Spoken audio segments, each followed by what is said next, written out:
Nobita अपनी किताबों के ढेर के साथ बैठा हुआ था और शदीद बोरियत महसूस कर रहा था। वो सोच रहा था कि कब स्कूल की छुट्टियां होंगी ताकि वो अपने दोस्तों के साथ बाहर जाकर खेल सके। इसी दौरान डोरेमोन कमरे में दाखिल हुआ और नोबिता की उदास सूरत देखकर मुस्कुराया। नोबिता, क्या हुआ? आज तो तुम बहुत उदास नजर आ रहे हो, डोरेमोन ने नरमी से पूछा। डोरेमोन, मुझे बहुत बोरियत हो रही है।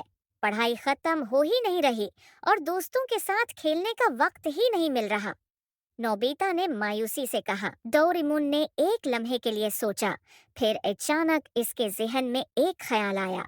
वो अपनी जेब में हाथ डालकर एक छोटी सी गैजेट निकाल लाया, जिसे देखकर नोबिता की आंखें चमक उठी। ये है वक्त का सरंग गैजेट, डोरेमोन ने वजाहत की। उसके जरिए हम अपने लिए कुछ इजाफी वक्त बना सकते हैं ताकि तुम अपनी पढ़ाई भी मुकम्मल कर सको और दोस्तों के साथ खेलने का भी वक्त मिल जाए। नोबिता ने हैरानी से पूछा, क्या वाकई? क्या ये गैजेट हमें वक्त में पीछे या आगे ले जाएगा? नहीं नोबिता, ये गैजेट हमें सिर्फ उस लम्हे के अंदर ज्यादा वक्त देगा। मतलब, हम जिस लम्हे में हैं उसके अंदर वक्त सस्त रफ्तार से गुजरेगा और तुम्हें ज्यादा वक्त मिलेगा, डोरेमोन ने मुस्कुरा कर कहा। नोबिता खुशी से झूम उठा और फौरन डोरेमोन से गैजेट लेने लगा। चलो जल्दी से उसे इस्तेमाल करते हैं। डोरेमोन ने गैजेट को ऑन किया और एक रोशन सरंग उनके सामने जाहिर हो गई। दोनों उस सरंग में दाखिल हो गए और चंद लम्हों में वो एक खाली जगह पर पहुंच गए। यहाँ वक्त की रफ्तार बहुत सुस्त थी, जैसे सब कुछ ठहरा हुआ हो। नोबिता ने देखा कि वो आराम से बैठकर अपनी किताबें पढ़ सकता है और इसे कोई जल्दी नहीं है। चंद घंटों में नोबिता ने अपनी तमाम होम वर्क मुकम्मल कर लिया। अब वो मुतमईन हो चुका था कि उसके पास दोस्तों के साथ खेलने का भी काफी वक्त होगा। डोरेमोन ने सरंग बंद की और वो दोनों वापस अपने कमरे में आ गए। शुक्रिया डोरेमोन, अब मैं अपने दोस्तों के साथ खेलने जा सकता हूँ, नोबिता ने खुश होकर कहा और भागते हुए बाहर निकल गया। नोबिता के जाने के बाद डोरेमोन ने सुकून का सांस लिया। अब देखता हूँ कि वो बाहर क्या कर रहा है। उसने अपनी दूरबीन निकाली और नोबिता को देखने लगा। बाहर नोबिता ने शिंजो, सोनियो और जाइन को खेलने के लिए बुलाया।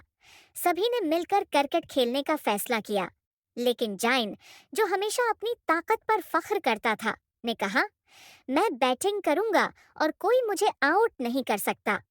नोबिता और शिंजो ने जाइन की बात मान ली और सोनियो बॉलिंग के लिए तैयार हो गया।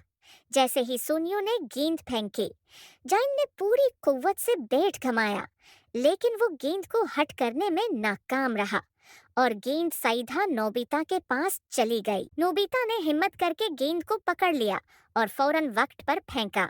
हैरत अंगेज तौर पर जाइन आउट हो चुका था। सब हैरानी से नोबिता को देखने लगे। जाइन, जो हमेशा नोबिता को कमजोर समझता था, अब उसकी तरफ देख रहा था जैसे वो पहली बार उसे पहचान रहा हो। वाह नोबिता, तुमने तो कमाल कर दिया, शिंजो ने खुशी से नारा लगाया। नोबिता ने शर्माते हुए कहा, ये सब डोरेमोन की मदद से मुमकिन हुआ। उसने मुझे एक ऐसा गैजेट दिया जिससे मुझे ज्यादा वक्त मिला और मैंने अपनी सलाहियतों को बेहतर बनाया। डोरेमोन फिर से, जाइन ने मजाक करते हुए कहा, लेकिन उसकी आवाज में एहतराम का उन्सुर नुमाया था। अच्छा, इस बार तुम जीत गए, लेकिन अगली बार मैं पूरी तैयारी के साथ आऊंगा। सब ने मिलकर कहकहा लगाया और खेल जारी रखा। शाम होते होते सब दोस्त खुशी खुशी अपने घरों को लौट गए। जब नोबिता घर वापस आया तो उसके चेहरे पर इत्मीनान और खुशी थी। वो डोरेमोन के पास गया और कहा, शुक्रिया डोरेमोन, आज मैंने न सिर्फ अपनी पढ़ाई मुकम्मल की बल्कि दोस्तों के साथ भी खूब एंजॉय किया।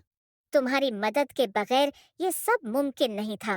डोरेमोन ने प्यार से नोबिता के सर पर हाथ फेरा और कहा, नोबिता, याद रखो, गैजेट्स और टेक्नोलॉजी तुम्हारी मदद कर सकती हैं, लेकिन असल कामयाबी तुम्हारे अपने अज़्म और मेहनत में है। नोबिता ने मुस्कुराते हुए सर हिलाया और कहा, मैं हमेशा ये बात याद रखूंगा डोरेमोन। इसी के साथ नोबिता ने अपनी किताबें संभाली और खुशी खुशी सोने के लिए चला गया।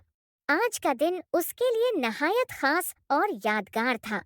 उसने न सिर्फ अपनी पढ़ाई मुकम्मल की, बल्कि अपने दोस्तों के साथ कीमती वक्त भी गुजारा। डोरेमोन मुस्कुराते हुए नोबिता की तरफ देखता रहा और सोचता रहा कि कैसे वो अपनी छोटी छोटी मदद से नोबिता को जिंदगी की बड़ी बड़ी सीख दे रहा है। फिर उसने अपनी आंखें मूंदे और आराम करने लगा, क्योंकि वो जानता था कि कल फिर नोबिता को किसी नई मुसीबत से बचाना होगा।